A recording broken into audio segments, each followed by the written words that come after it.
all, I suppose I spoke to Carol first because these two gentlemen, Professor Tim Lambert and Associate Professor Roger Chen, are involved in work that's relevant, I think, to everything we've just heard from Carol's experience. Do you mind just introducing yourself and telling us the nub of what you do? Okay, I'm Roger Chen. I'm an endocrinologist. I'm not used to this. Okay. I know. I'm an endocrinologist who work at Concord Hospital predominantly, but the main focus here if you feel more comfortable, hold it close to your mouth. Is that we close to your mouth, or I'll hold it. Close to my mouth. She might shove it in my mouth. Trust me, it's about volume. I might enjoy it. Okay.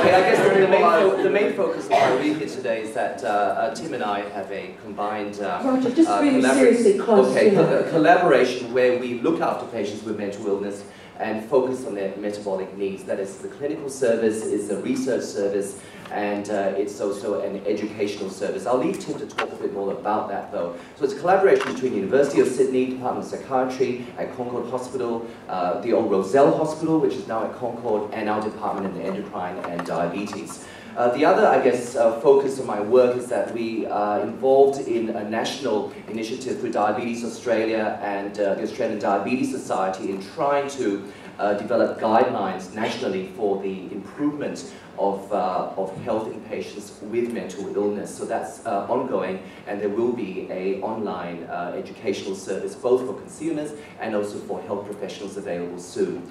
The other focus of my work, I guess, is that I look after general diabetes, general endocrinology, and I've been doing that for about 20 years now in the hospital system and also outside the hospital. In a nutshell, because we want to focus on solutions, but in a nutshell, why is it that people with long-term mental illness have problems with weight gain? What are the medical and physical causes? Okay, well, there are many associated with these. There are some genetic, I guess it's a genetic predisposition which we can't change. There's clear lifestyle, if you like, contributors such as food, such as smoking.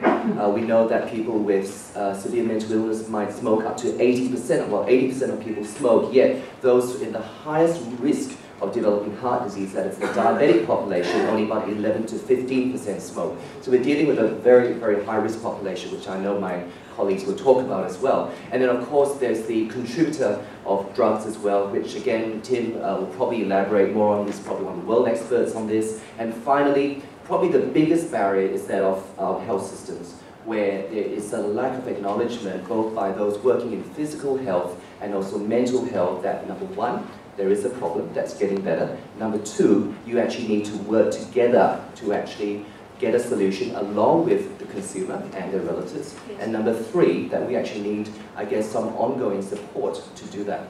Roger, just before I come to Tim, we've had a passionate presentation earlier by consumers saying, let's not call it lifestyle. There's a 20 to 30 year life expectancy gap, and this is a shameful indictment of the failure to include people with long-term mental illness in mainstream services, because the whole community is grappling with this, but people are, for a whole variety of reasons, not bringing us in.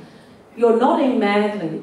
Give us some hope. Where's the change coming from so that the consumers in this room and their families can access the same services and address their higher risk of the metabolic and diabetic problems that have been described? I mean, I'm nodding because it's a major issue. There are some solutions which are being, I guess, slowly coming to fruition, or at least starting up in various parts of New South Wales.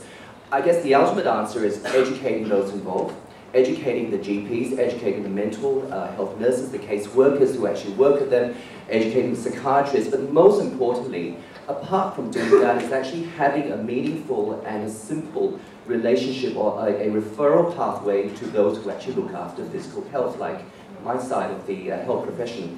The important thing is having an integrated service where we actually go in. That's happening at Concord. It happens tell us about that. I want a real example where it's going well and what made that change possible, as concisely as you can. Well, at Concord we have an integrated service. We are looking after inpatients only, but we have a dietitian and myself who actually work in conjunction with the psychiatrists who actually obviously look after mental health. I can't look after the mental health. they're beginning to look after physical health a lot better than I can look after the psychiatry aspects, but the crux is that we actually have to work in a joint service. Patients are not going to go to one appointment to see a dietitian, one appointment to see the psychiatrist, another appointment to see a podiatrist or endocrinologist. It just doesn't happen. It has to be a one-stop shop. Look, thank you. I'll come to Tim if I may. And could I just say, Tim, before you introduce yourself, one of the consumers here who didn't wish to speak personally said, could you raise the problem of coordination of the different professionals in my life? I mentioned it because of the issue you just raised, that she has 13 service providers and that she is exhausted by the efforts to try to coordinate and manage that care. So I just share that comment/question. Do you mind introducing yourself? I'm Tim Lambert. I'm the director of ccCHIP. Now that sounds like a fast food that can cause diabetes in about 20 seconds. No one's ever said, hey, why you name your organisation after a fast food? But it stands for the Concord Centre for Cardiometabolic Health in Psychosis. Now we deal with people with chronic psychosis because that's the group of people that everyone else has forgotten about. It's unsexy, untrendy, we have no money, and we've actually got a month left of a very nice grant from the state government to educate our colleagues around the state. We've probably done about 3% of what we need to do, and our money runs out in 3 weeks. So in 3 weeks we won't be here, but we'll just point out that it started with Roger and I in a hole in the ground and a tarpaulin. We have no support, we've just built it up slowly.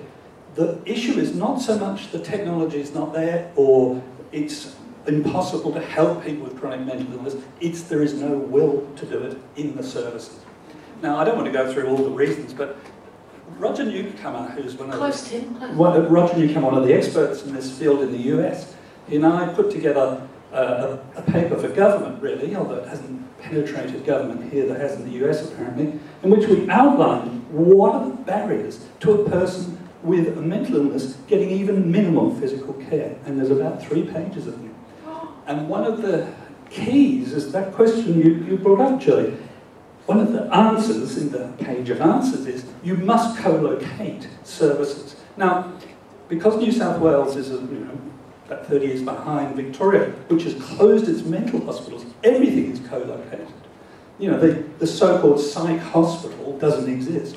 Psychiatry services are provided in shopping malls. There'll be a GP next door. Everything is integrated where possible.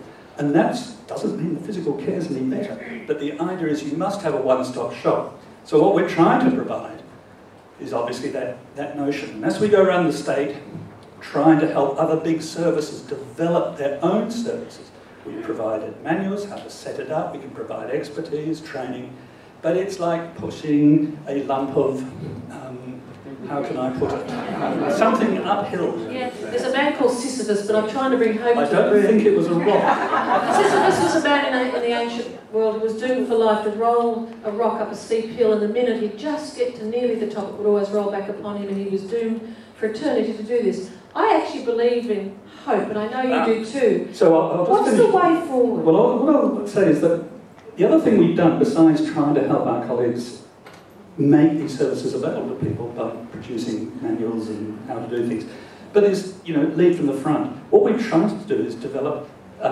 interventions that work that cost bugger all, because whatever you do, the government's always going to say, we can't afford that. So, for example, a couple of people in the audience, at least 2 or 3, from one of our many types of physical intervention services we've tried that cost us $170, bits and pieces of Rebel Sports, in which we took a fairly young but chronic, unhealthy population, and in 12 weeks we dropped their framing risk. That's your risk of having a sort of heart disease.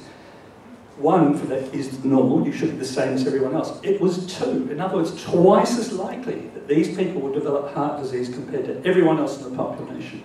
And by the end of the program, it had dropped to 1.2, a very, very significant fall, mainly through the change in their sort of cholesterols and all those things. But the thing about it all is, these processes work on groups. They work on empowerment through groups.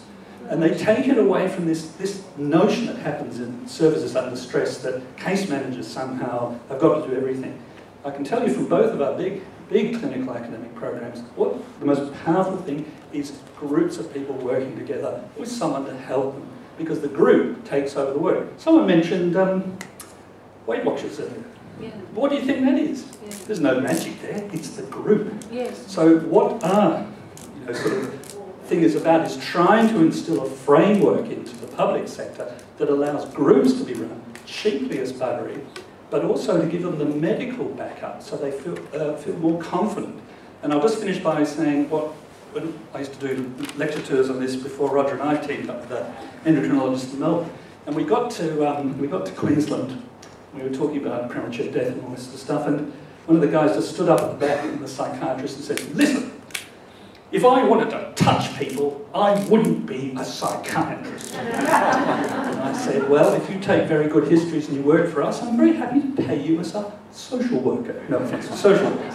But the point is, the people in the medical services are doctors first and psychiatrists second. And, we all teach medical students across medicine and surgery and psychiatry, and they're pretty competent when they graduate. So why aren't psychiatrists doing it is the question. I'm going to ask just one more question because I have to share the time and I want to allow obviously your questions and comments.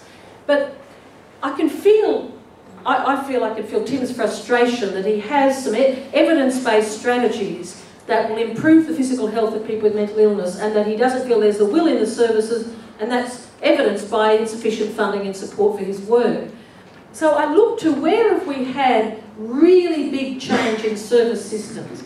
And there are two examples that I think where you look to examples of success and what made it possible. And very quickly, it's the way we have babies. In my lifetime, there was a revolution. And also our response to the challenge of HIV/AIDS. In both cases, there were these amazing electric partnerships between people such as yourselves, people with high levels of expertise, and Paula, Janet Ma, and the other consumer activists that are here, plus a funny mix of allied health and nursing support as well. And people formed relationships of common passion and interest and lobbied and advocated together, usually involving media engagement. That's a quick rave, but you get my drift. And I suppose these people want to start another social change movement, that people with chronic mental illness get the same physical health support as everybody else in the community. So is there sufficient links, I guess, between yourselves and the kind of people who are in this room? That's my question. Is there more room for this sort of relationship building? Just your thoughts. I could say it's quickly. We have always worked as closely as we can with Schizophrenia Fellowship and MyFellowship and the other organisations.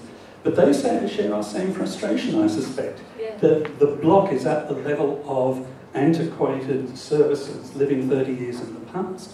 And the status quo is very, very hard to change. And we have an advisory group composed of every player we can think of. Yes. And of course, consumer and carers are integral, because the model I come from is always part of service planning. But you can take a horse to water, except our horse kicks the trough over and gives you the hoof. So that's where we're at. Can I get a response from Roger? And MIFA is the Mental Illness Fellowship of Australia that Tim referred to. And similarly, I guess, in diabetes, we've had a very strong relationship between consumer groups such as Diabetes Australia, the Australian Diabetes Council, and now also ACI, the Agency for Clinical Innovation, which is a New South Wales health initiative where clinicians, and not anyone else, actually have some input together with patients with diabetes and mental illness. But it's a long, long, long way, and it's incredibly frustrating. I had lots of hair when I started this, and it's all gone now. It's very, very frustrating. Ultimately,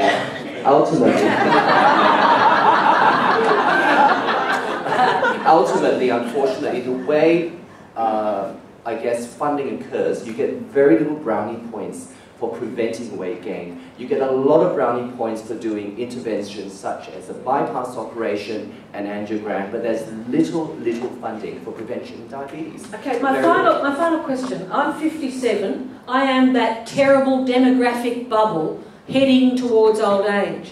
And I guess my impression is there is a new electric interest in obesity and overweight and diabetes because the costs to the system are going to be explosive. So while I understand the terrible frustration you're both feeling, aren't we actually at an opportunity moment? Because I think policymakers are turning their minds to the terror of not only people living with a mental illness, but all the rest of us are struggling with overweight.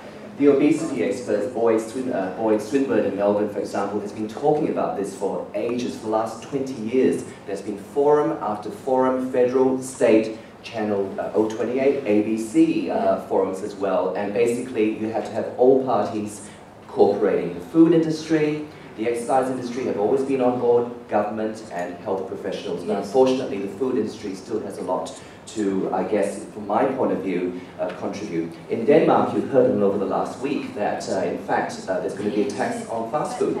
Denmark is the one country in the world where if you have diabetes, you do not die from cardiovascular disease as the #1 cause now. They have got their society so well regulated that the risk factors have come down. They're mongrels those days. What do they do up there in Scandinavia? That's why Mary's gone there. You see.